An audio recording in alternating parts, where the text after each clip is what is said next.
kita berdoa seperti pujian ini. Tuhan, kami datang untuk menyembah Tuhan, beribadah kepada Tuhan, tetapi kami juga datang dengan kerinduan kami, dengan hati yang merasa dahaga akan kebenaran firman-Mu.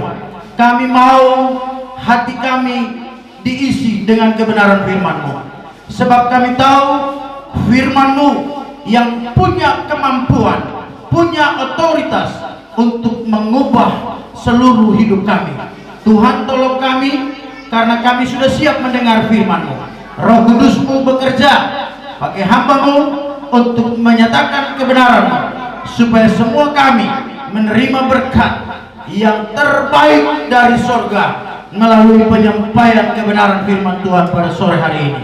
Di dalam nama Tuhan Yesus Kristus, dengan penuh sukacita kami sambut kebenaran firman Tuhan. Haleluya, haleluya. Semua yang rindu diberkati katakan sama saya, amin. Tepuk tangan dulu buat Tuhan sebelum duduk. Ya, lebih meriah buat Tuhan. Kita diajak untuk bernyanyi, menyanyikan lagu-lagu yang membuat kita semangat, membuat kita menjadi terbakar, roh kita benar-benar menjadi menyala-nyala untuk bisa melakukan yang terbaik buat Tuhan melalui gereja kecil kita ini. Amin. Saya percaya bahwa ketika kita terus beribadah dengan pola ibadah pujian penyembahan yang seperti ini, maka kita pun hari demi hari akan terinspirasi. Yang biasa-biasa saja, yang mungkin belum pernah berpikir, belum pernah merasakan bahwa kita punya beban, kita terbeban untuk bisa melayani Tuhan, terbeban untuk bawa jiwa buat Tuhan, terbeban untuk menjadi penginjil, menjadi saksi-saksi untuk menyelamatkan jiwa. Saya percaya kita akan pada akhirnya akan merasakan bahwa kita punya tanggung jawab untuk itu semua. Amin. Ya, puji Tuhan. Bapak Ibu Saudara yang kasih dalam Tuhan, tadi pagi saya sudah sampaikan firman Tuhan ini, dan sekarang saya akan sampaikan lagi. Karena sekali lagi untuk jemaat Tuhan saya sampaikan bahwa sistem yang kita bangun di dalam konsel kita adalah share firman Tuhan.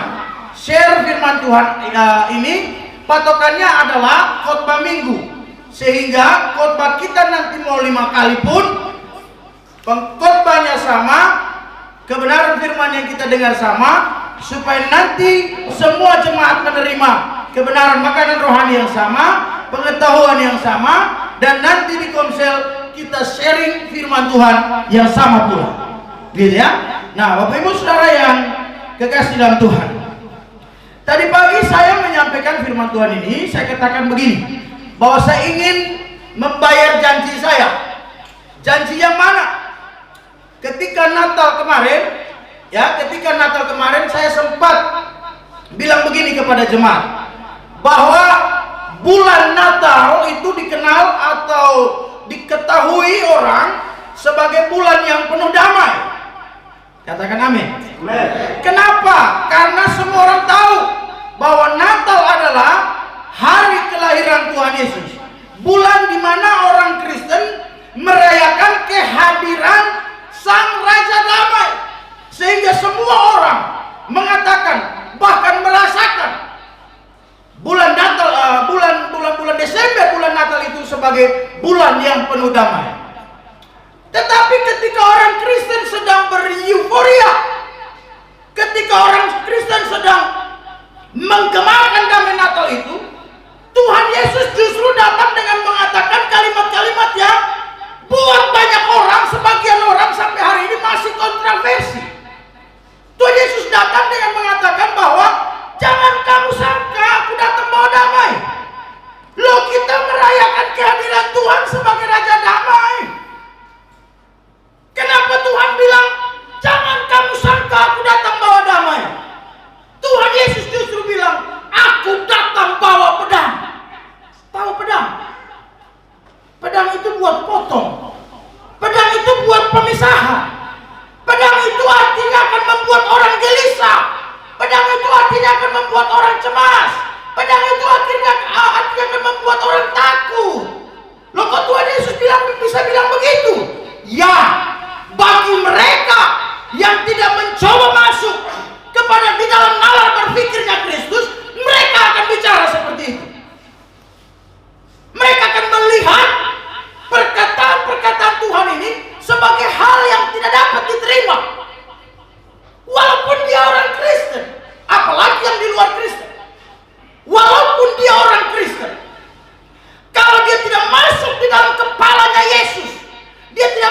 di dalam otaknya Yesus, dia tidak masuk di dalam nalar berpikirnya Yesus, dia akan melihat hal ini sebagai sesuatu yang tidak dapat diterima.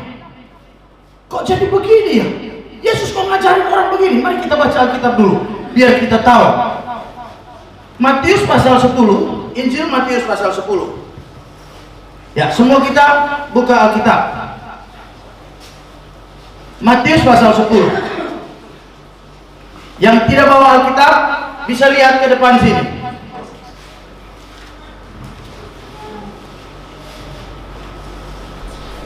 Matius pasal 10. 3-4 ayat kita baca dari ayat 34 sampai 37.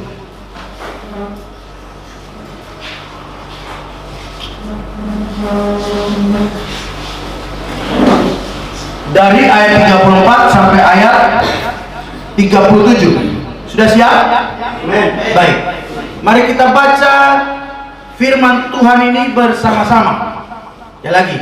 Kita baca firman Tuhan ini bersama-sama. 1, 2, 3. Jangan kamu menyangka bahwa aku datang untuk membawa damai di atas bumi. Aku datang bukan untuk membawa damai, melainkan sebentar. Lucu nggak saudara? Waktu kita sedang merayakan Natal, saya ajak kita untuk kembali mengenang Desember bulan kemarin. Gereja ini luar biasa. Pemuda untuk pertama kalinya merayakan Natal. Hebat, Natalnya dahsyat luar biasa. Kenapa? Karena kita semua ingin merayakan kelahiran Raja Damai, Sang Raja Damai. Ya. Tapi aneh, si Raja Damai ini berkata, jangan kamu sangka. Coba kita bayangkan. Di tengah Natal, coba pemuda bayangkan. Coba semua kita juga yang merayakan Natal kemarin. Bayangkan. Saat kita sedang merayakan Natal, saat kita sedang di dalam perayaan Natal kita, tiba-tiba Yesus berdiri dan dia bilang begini sama kita. Jangan kamu sangka aku datang untuk bawa damai ya. Aku datang bukan bawa damai. Coba, betul gak dia bilang begitu tadi? Aku datang bukan bawa damai, bukan untuk bawa damai. Tapi aku datang bawa apa? Datang untuk potong-potong orang. Begitu. Kalau dengar ini terus hilang gak damai sejahtera kita nih? Saya percaya pada waktu itu, bagi mereka yang mendengar suara ini, yang keluar langsung dari mulut Sang Raja Damai ini, akan kehilangan damai sejahtera ini. Jika mereka menerima dengan logika mereka.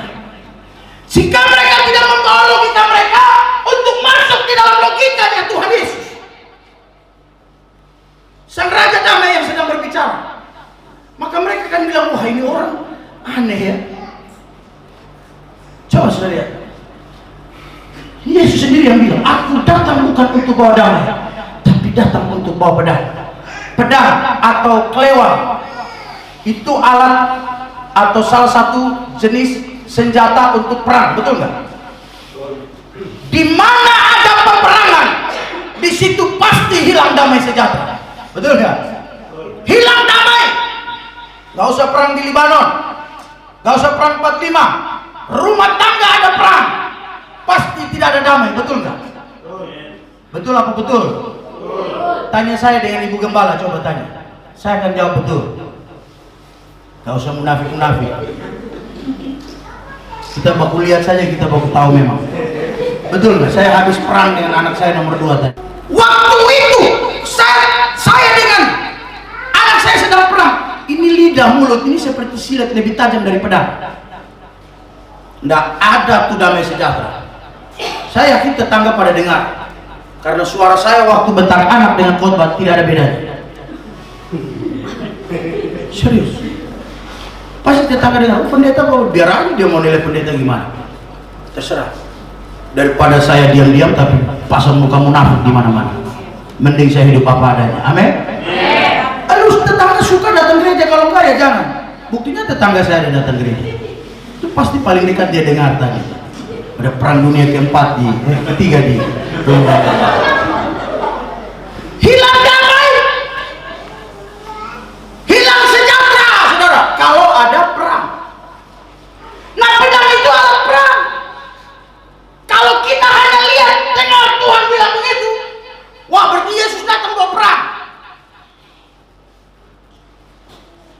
Ya, coba kita lihat, kita baca selanjutnya. Perjelas, Yesus perjelas, mengerikan, supaya kita dapat makna yang sesungguhnya itu apa dari maksud Yesus ini. Ayat 35, 1, 2, 3. Sebab sebentar, ada kata memisahkan, artinya pedang tugasnya untuk apa? Memisahkan. Potong belah dua, itu terpisah memang, iya kan? Potong, pak, belah dua. Pak Melki potong daging, cek. Juragan bakso, saya promosi dari sini. Orang timur jual bakso Solo tuh, ya kan? Pakai parang, tak belah dua, ya. Tapi jangan pakai pedang, potong leher istri, tak belah dua. Ya, ayat 35 mana? Oh ini ya. Ya, kita ulang, 1, 2, 3. Sebab aku datang untuk apa? Memisahkan orang dari ayahnya. Kejamaah amat Tuhan Yesus. Kalau masih di lu punya otak busuk, itu begitu. Belum masuk di otaknya Tuhan Yesus yang jernih, ya, nalar berpikirnya yang bersih, yang indah, yang bagus. Nah, kita masih seperti itu pasti. Sebab aku datang untuk memisahkan orang dari ayahnya, anak perempuan dari ibunya. Kok Yesus kejam amat? Menantu perempuan dari ibu mertuanya. Wih, Yesus datang untuk kasih pisah anak dengan mama mantu. Kejam sekali ya. 36. Apa? Dan musuh orang ialah orang-orang seisi rumahnya. Sambung lagi ayat 37. Barang siapa mengasihi bapak atau ibunya lebih daripadaku, ia tidak layak bagiku. Intinya ada di sana. Kemudian lanjut 1, 2, 3. Dan barang siapa mengasihi anaknya laki-laki atau perempuan lebih daripadaku, ia tidak layak bagiku. Nah, Bapak Ibu Saudara yang kekasih dalam Tuhan, sekali lagi ya, maka kalau orang cuma hanya dengar, ya, orang hanya cuma baca Alkitab hanya untuk menguji, hanya untuk membanding-bandingkan, lalu yang dibaca dipahami secara harfiah, hasilnya adalah tidak akan memahami kehendak Tuhan. Tapi kalau dia mau belajar, dia mau mendalami, dia mau coba cari tahu kenapa Tuhan Yesus sampai bicara begitu, kenapa Sang Raja Damai sampai bisa bicara, aku datang bukan untuk bawa damai, dia akan pahami apa maksudnya. Yang pertama, saya mau kasih tahu saudara, yang pertama, Yesus sedang menubuatkan. Dalam pernyataan ini, Yesus sedang bicara dengan murid-muridnya, kemudian dia sedang menyampaikan nubuatan-nubuatan terkait dengan gereja, terkait dengan para penginjil, terkait dengan orang-orang yang melayani Tuhan.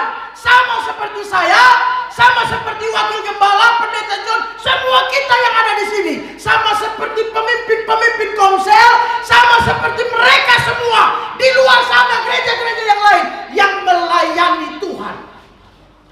Tuhan sedang menubuatkan bahwa kita di dalam melayani Tuhan, di dalam melakukan membangun gereja dari abad mula-mula, dari gereja mula-mula sampai hari ini, tidak akan pernah terlepas dari yang namanya ejekan, olokan, hinaan, penderitaan, aniaya, dan sebagainya.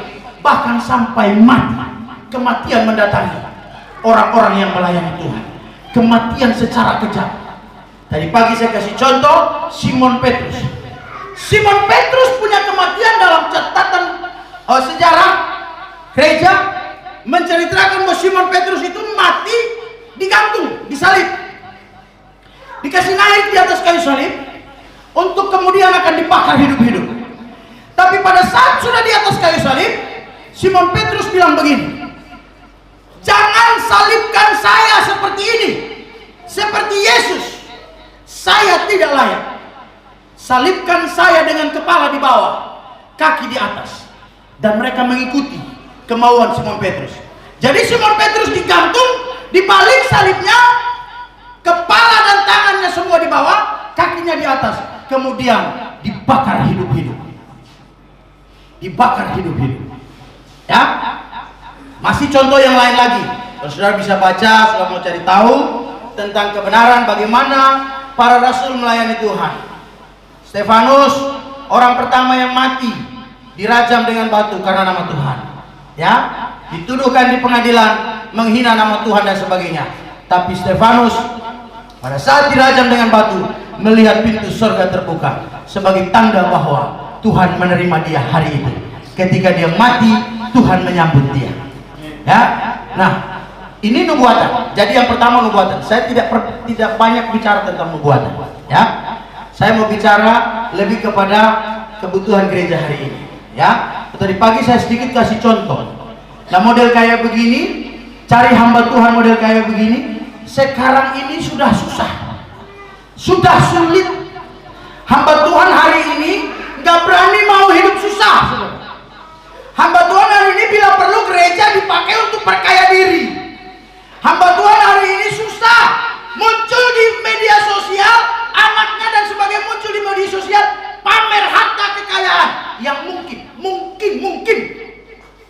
didapat dari persembahan jemaat.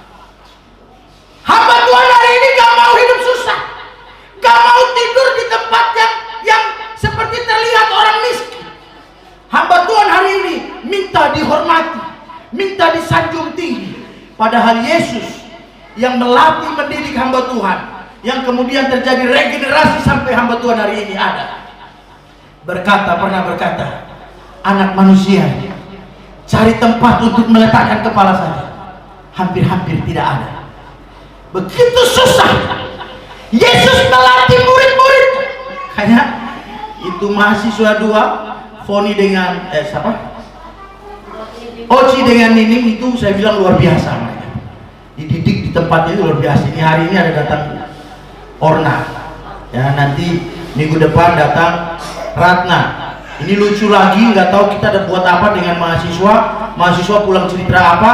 Tadi Pak Yohanes WhatsApp saya panjang lebar lonjong.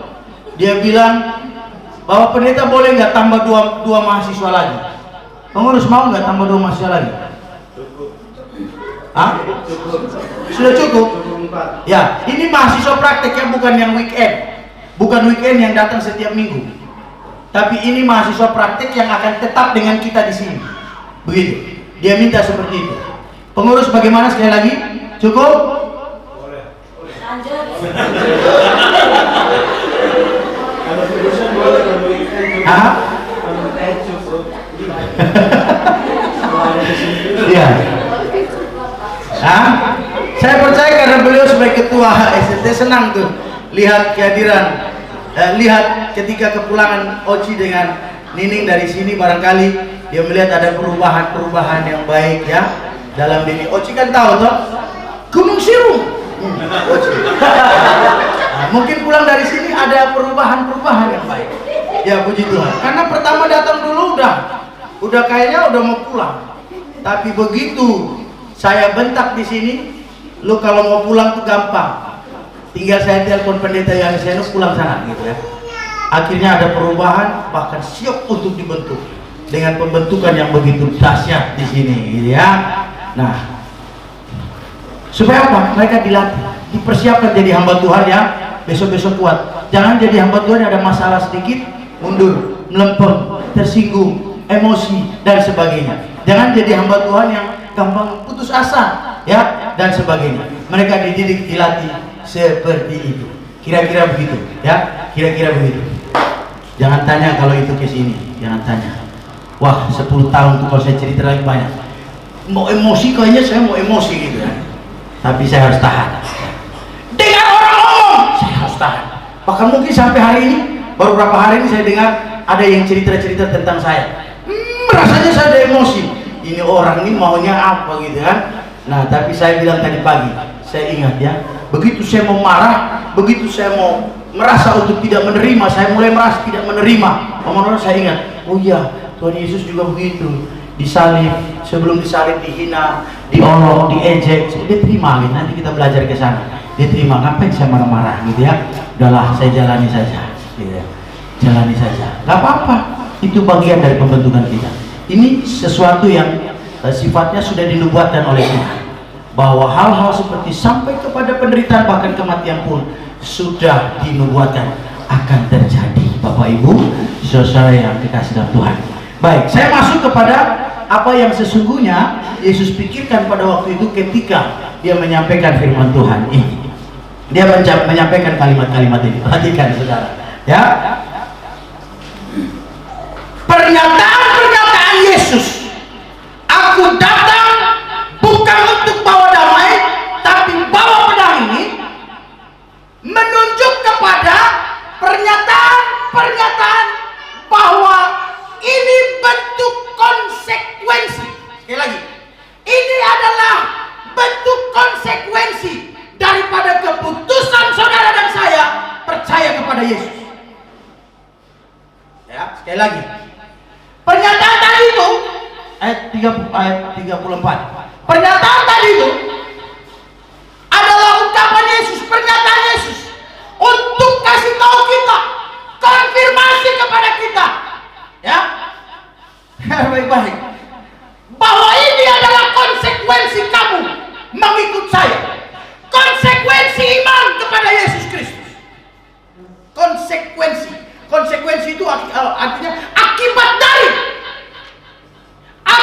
dari keputusan kita untuk percaya kepada Yesus itu ternyata tidak mudah, ternyata tidak gampang, saudara. Nanti saya jelaskan. Yang pertama, iman kepada Kristus memisahkan orang percaya dari orang yang tidak percaya. Itu konsekuensi. Tadi Alkitab bilang apa? Ayat 35. Ayat 35. Sebab aku datang untuk apa? Memisahkan apa? Coba lihat. Artinya ada dalam satu rumah ya. Orang itu mungkin maksudnya anak, begitu kan? Yesus bilang aku datang untuk memisahkan anak dari ayah, anak perempuan dari ibunya, menantu perempuan dari ibunya. Perhatikan Bapak. Mungkin juga Yesus mau menegaskan, aku datang untuk memisahkan suami dan istri. Loh, bukannya Yesus yang bilang Allah benci perceraian? Bukankah Yesus yang bilang apa yang dipersatukan oleh Allah tidak boleh diceraikan manusia? Kenapa Yesus bicara begitu lagi? Nih perhatikan, yang menjadi konsekuensi dari sini, ini ada pemisahan rohani. Bukan pemisahan secara lahiriah, bukan pemisahan secara jasmania, bukan suruh kamu cerai, bukan suruh orang percaya cerai, bukan. Bercerai di pengadilan itu bukan itu maksudnya. Tapi saudara perhatikan, Alkitab bilang begini, pada saat second coming, kedatangan kedua nanti itu ada peristiwa yang menyertai. Sebelum second coming Kristus datang benar-benar, itu ada peristiwa yang menyertai atau mendahului. Peristiwa apa itu? Saya pernah khotbah dulu tentang rapture, tentang pengangkatan. Ya, pengangkatan. Orang percaya diangkat. Ya, orang percaya diangkat. Nanti kapan-kapan saya khotbahkan kembali. Orang percaya akan diangkat. Alkitab tulis begini, 2 orang tidur di tempat tidur, yang satu diangkat, yang satu tetap tinggal. Siapa tuh 2 orang yang tidur di tempat tidur? Hah? Saya percaya yang pertama suami istri. Amin? Mungkin yang kedua barangkali karena istri sudah mati, bapak sama anak laki-laki lagi tidur. Gitu kan? Mungkin yang berikut lagi kawan, berteman, sedang tidur satu tempat tidur. Yang jelas bukan homo, bukan lesbi. Kalau homo lesbi pasti Alkitab bilang dua-dua tinggal. Dua-dua tinggal. Alkitab bilang satu tidur, satu tinggal, satu diangkat. Nah ya, suami istri lagi tidur, suaminya diangkat, istrinya tinggal. Saya berdoa itu saya.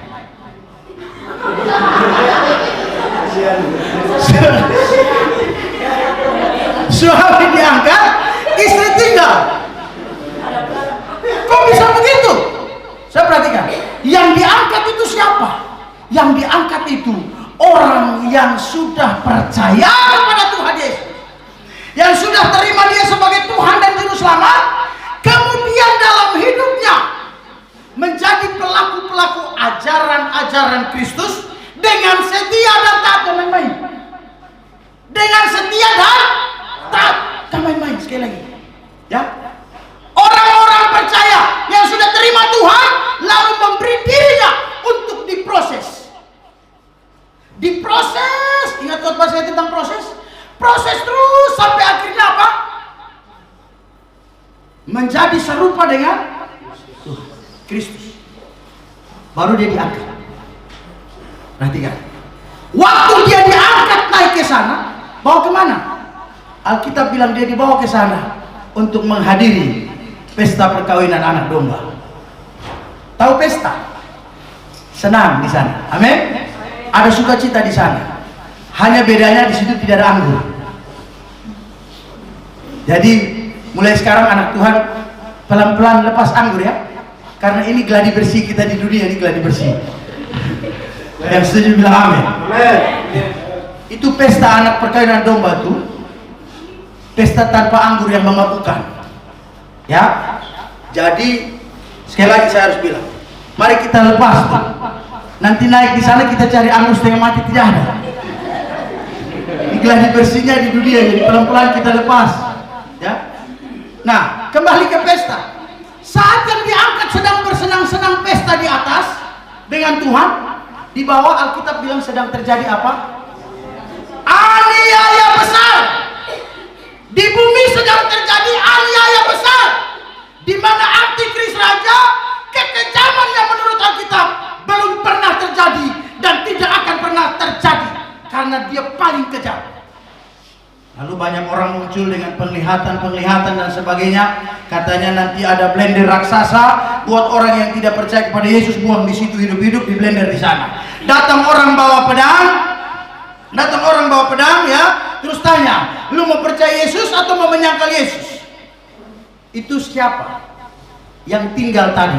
Makanya saya bilang, waktu itu terjadi, harapan saya duluan di atas gitu. Tapi kalau bisa, mau ikut, bawa istri ikut gitu kan. Tapi keselamatan ini sendiri-sendiri masalahnya. Ya, kita sedang bicara pemisahan, saudara. Ya, pemisahan. Ya kan? Suami istri boleh baku sayang, baku peluk ya Tante Wenti. Ya, boleh baku sayang, baku peluk. Tapi nanti itu terjadi, ya. Kalau di mata Tuhan Om John lebih layak, bye. Tante Wenti tinggal di sini. Dia naik pesta, Tante Wenti dimurnikan dulu. Dimurnikan di mana? Dengan blender. Dimurnikan pakai pedang. Tahu nama-nama. Nanti saya kupas habis itu buat saudara, ya. Sederhana, Pak. Yang paling sederhana dibilang begini, kita bilang begini. Orang mau berjualan nggak bisa, belanja nggak bisa, artinya ekonomi lumpuh. Kalau tidak ada 666 di dahi atau di lengan, itu Alkitab yang bilang. Ya, tidak ada angka 666, angkanya antikris itu. Orang tidak bisa belanja, orang tidak bisa jualan, artinya ekonomi lumpuh. Akan terjadi krisis ekonomi, krisis makan, krisis sembako dan sebagainya pada waktu itu, yang membuat akhirnya orang lapar. Kampung Tengah ini saya sudah berkali-kali ngomong, masalah Kampung Tengah ini bisa bikin orang paling baik jadi paling jahat. Betul nggak? Ya, lapar kena PHK lagi tambah lapar, ya kan? Beli susu anak tidak bisa, anak berteriak, istri mulai berteriak. Terakhir apa? Hah? Orang datang, lu mau percaya Yesus atau mau selesai di sini? Kalau masih mau percaya Yesus, kita potong lu kasih mati, buang di blender sana. Lu akan berdiri menyaksikan anakmu kita masukin duluan ke blender. Lu jadi bapak, jadi mama mau ngomong apa? Jangan. Apakah begitu? Kalau itu terjadi, Anda tidak lolos dalam proses pemurnian itu. Artinya, surga bukan milik kita lagi. Serius, itu kesempatan terakhir buat kita. Makanya sekarang belum antikris berdiri ini, jangan main-main dengan Tuhan. Yang setuju dengan statement ini, katakan amin. Antikris belum muncul, jangan main-main dengan Tuhan. Supaya kalau antikris belum muncul, kita udah mati di dalam Tuhan, dalam keadaan sungguh-sungguh setia. Seperti pujian tadi pagi saja semua menyanyi. Pada saat kau datang nanti, saya akan yakinkan kau dapat yang kau temukan saya. Sedang setia kepada Tuhan. Sedang setia kepada Tuhan. Jadi waktu Tuhan bilang, Fares, selesai hari ini Fares, saya mau jemput engkau. Tuhan waktu bilang begitu, apa yang Om Fares bilang? Pura-pura nggak dengar. Tante Nelly datang ngomong, Tuhan ada panggil lu, jadi pura-pura dan cari dengar. Saya masih sayang lu. Mau begitu? Om Fares akan bilang, aku siap Tuhan, aku siap. Atau ku jawab ya kan? Ku jawab ya Tuhan panggil, kita jawab ya. Kenapa? Karena semasa hidup Om Fares, dia setia melayani Tuhan. Ibadah GKS yang kemuliaan makin hari makin baik di tangan Pak Fares. Tuhan lihat itu. Tuhan lihat itu. Fares sudah cukup. Siap Tuhan, gitu kan? Siap Tuhan. Kalau bisa ini mama. Jangan, saya masih mau ke Ambon Tuhan. Mau masuk Mita, Bapak Mantu udah tunggu. Iya. Jadi ini membawa pemisahan rohani. Ya, konsekuensi mengikuti Yesus itu ada di sana. Keselamatan itu urusan sendiri-sendiri maksudnya. Biar satu rumah, kalau bapak percaya, anak nggak percaya, nah itu Yesus datang. Yang percaya kepada Yesus diselamatkan, yang tidak percaya akan masuk neraka, akan menikmati kematian kekal. Itulah pemisahan rohani. Ya, itulah pemisahan rohani. Jadi, ya, istri harus bisa ajak suami ke gereja. Ya, kasih tahu, pulang nanti kasih tahu. Tadi Bapak Pendeta bilang begini, saya maunya kita dua masuk surga. Nanti waktu itu trompet berbunyi, anak Allah turun di awan-awan, kita diangkat naik. Saya maunya kita dua naik. Saya tidak sanggup hidup tanpa engkau di sana. Rayu dia begitu, maksudnya rayu saja, rayu. Yang penting dia ke gereja gitu, supaya dengar firman Tuhan yang begini, otaknya kena pukul hamar supaya dia terbuka, bertobat begitu. Yang setuju bilang amin. Nah, saudara tiap hari ribut dengan dia percuma, dia nggak bertobat. Tiap hari mulutku kayak pantai bebek, dia nggak bertobat, dia tambah galak, tambah jahat, ya kan? Tambah jahat. Mending omong begitu sama dia, sedikit rayu dia. Papa tahu kan, mama nggak bisa hidup tanpa papa. Jangankan di dunia ini, di akhirat mama tidak bisa hidup tanpa papa. Ya kan? Kalau dia jawab ya, langsung bilang, tapi papa harus ke gereja. Gitu. Ajak dia ke gereja. Baik, ya. Satu, pemisahan rohani. Iman kepada Kristus dan memisahkan orang percaya dengan orang yang tidak percaya. Tadi malam saya kasih, tadi pagi saya tidak masuk lagi. Tadi pagi saya kasih gambaran tentang pernyataan Yesus tentang kambing dan domba. Ya, yang percaya kepada Yesus disebut sebagai domba, yang tidak percaya Yesus disebut sebagai kambing. Nah, itu yang diangkat domba, yang tidur kambing. Jadi kalau tidak mau jadi kambing, sungguh-sungguh sama Tuhan, percaya Tuhan sungguh-sungguh, daripada nanti jadi kambing. Iya. Oke, yang kedua, setelah kita percaya kepada Yesus, maka hidup orang percaya itu harus seturut dengan firman kebenaran yang menjadi ajaran-ajaran Yesus. Tetapi konsekuensi yang dimaksud dengan konsekuensi, ya, konsekuensinya adalah hidup orang percaya yang seturut dengan firman kebenaran akan mendatangkan ejekan, cemoohan, olokan, dan lain-lain. Bagi saya kasih gambaran tentang siapa? Bapak Revan. Alvin, saudara kita, humas kita, Pak Alvin. Itu pergumulannya Tante Lina, ya, pergumulannya Tante Lina. Pemilu kan, siapa yang tidak kenal Alvin? Dari waktu gereja ini kita baru mulai rintis. Dia paling setia. Kalau bayar perpuluhan, sumbang buat pembangunan gereja itu, Alvin, Pak Alvin itu bapaknya Revan itu paling setia nomor 1. Anak muda yang waktu itu punya uang banyak. Tapi hari Minggu dia kasih persembahan habis, dia keluar tuh semua udah kumpul di sana. Kira-kira begitu ya Pak Melki? Kira-kira begitu ya? Ya, saya tanya Pak Melki karena waktu itu saya lihat Pak Melki juga ikut ya. Sekarang beda. Haleluya, ya kan? Sekarang beda, sekarang jadi pedagang bakso. Uangnya istrinya hitung terus, ada yang kurang ini pasti ada apa-apa ini. Ya kan? Nah, itu begitu.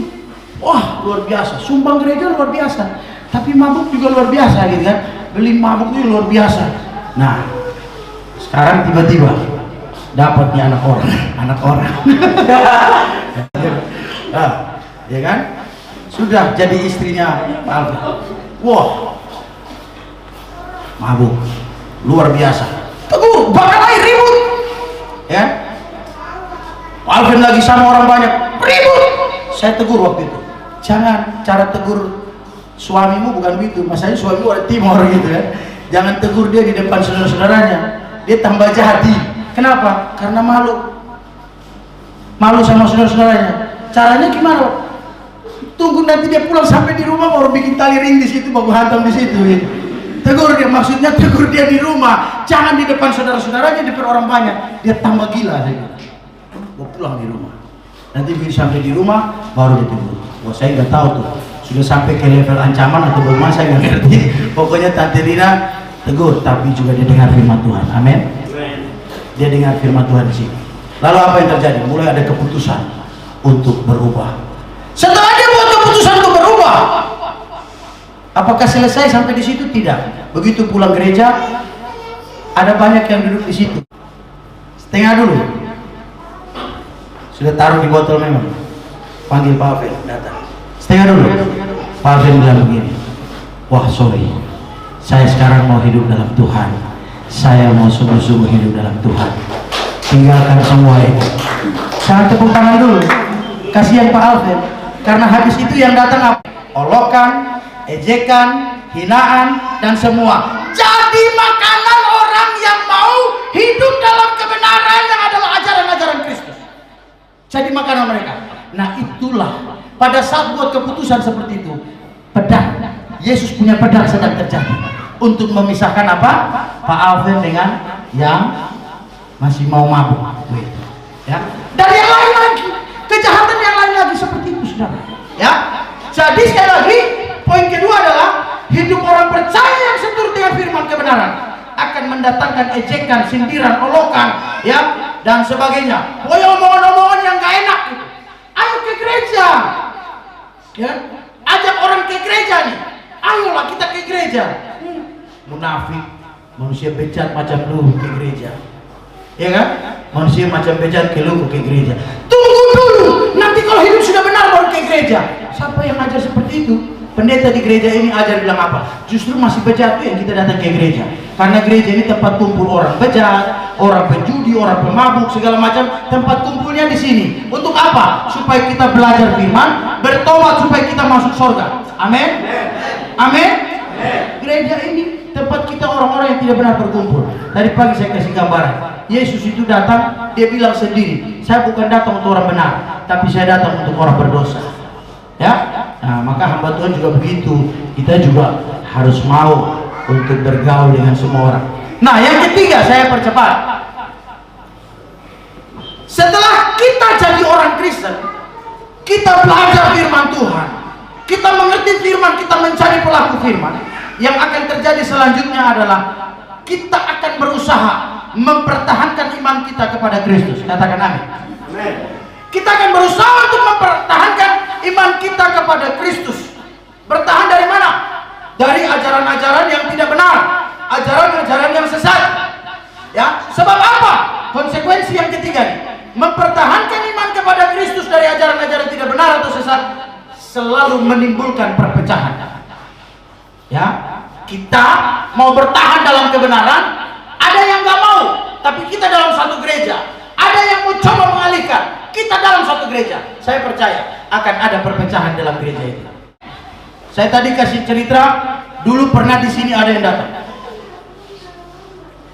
Jangan sebut Jehovah de Bata, orang Batak. Kenapa? Karena Jehovah de Bata itu nama setan. Itu saya udah mulai rasa ini lagi sini ada orang Batak bangun dia habis. Tapi karena orang Batak di sini sedikit, belum. Begitu dia ngomong, jangan sebut Wisneno. Wisneno tuh namanya setan, setan punya nama. Dalam hati saya lagi sedikit orang salib dia di luar. Benaran. Semua berlompatan seret mereka bawa keluar, 2 orang bawa keluar di sana. Udah mau salibkan mereka di tembok sana. Baru saya lari keluar. Saya bilang, sudah stop sudah. Terus saya pukul-pukul mereka berdua. Kamu udah daripada mati, mending cepat cabut dari sini. Soalnya ya aku soal bala belum jadi wakil gembala. Lebih baik cepat jalan. Cepat jalan. Lebih baik cepat jalan. Akhirnya mereka pergi. Coba orang Soe. Kalau ada yang datang bilang begitu sama saudara, apa yang saudara rasa? Ada orang Soe, lahir di Soe, makan tidur bangun di Soe, hidup dengan doanya orang tuanya yang ada di Soe, sampai besar, sampai jadi tua, sekarang jalan-jalan kemana nggak tahu, tiba-tiba muncul sama saudara, lalu dia bilang begini sama saudara, Wisneno itu setan, itu nama setan, jangan pakai. Apa yang saudara rasa? Coba orang Soe. Hah?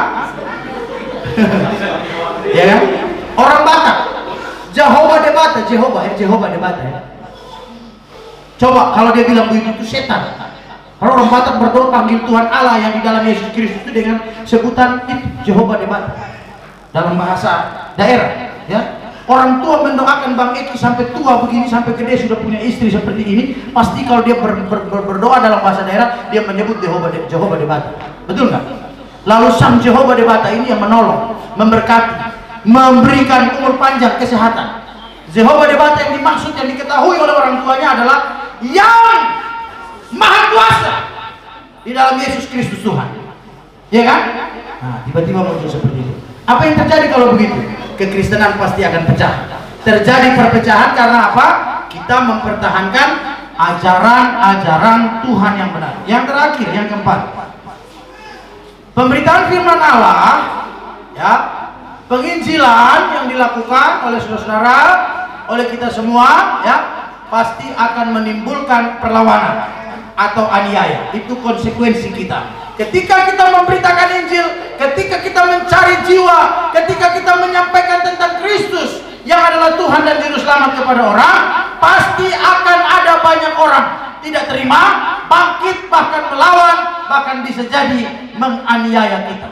Ya, jadi kalau jadi hamba Tuhan, jadi orang yang melayani, kita harus siap untuk menerima kenyataan. Sekarang orang nggak mau. Kalau Kristen yang ada untuk Kristus, siap untuk menderita, siap bahkan untuk mati sekalipun. Amin. Ya, harus siap untuk mati sekalipun.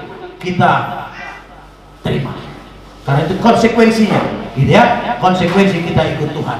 Konsekuensi kita menjadi murid Kristus. Bapak Ibu saudara yang dikasih dalam Tuhan, kira-kira itu. Jadi kalau kita sudah dengar begini, kita sudah tahu maksudnya Tuhan, maka sesungguhnya Yesus datang bicara bahwa aku datang bukan untuk bawa damai, tapi untuk bawa pedang itu bukan untuk menghilangkan damai sejahtera, tapi justru untuk memberikan damai sejahtera yang abadi kepada orang yang mau percaya kepadanya. Pedang yang adalah konsekuensi.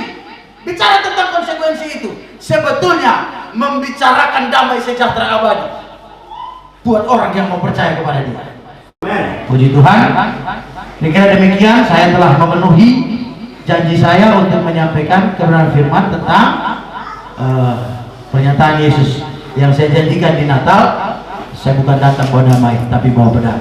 Saya sampaikan kiranya menjadi tambahan pengetahuan buat kita semua, supaya yang begini-begini tidak merupakan pengajaran yang kontroversi, ya, buat kita. Mungkin bagi orang yang tidak masuk logikanya dalam logika Kristen, silakan dia anggap ini sebagai kontroversi. Tapi buat kita anak-anak Tuhan, jelas seperti itu. Tuhan Yesus memberkati kita sekalian. Pemain musik, saya minta ya. Kita berdoa. Tuhan, kami naikkan syukur kami untuk kebenaran firman. Terima kasih karena Tuhan ajar kami, Tuhan tambahkan lagi pengetahuan kepada kami. Terima kasih karena didikan sore hari ini membuat kami memahami bahwa betul mengikut Tuhan itu ada konsekuensi-konsekuensi yang harus kami terima. Kami harus siap untuk menerima ejekan, olokan, sindiran.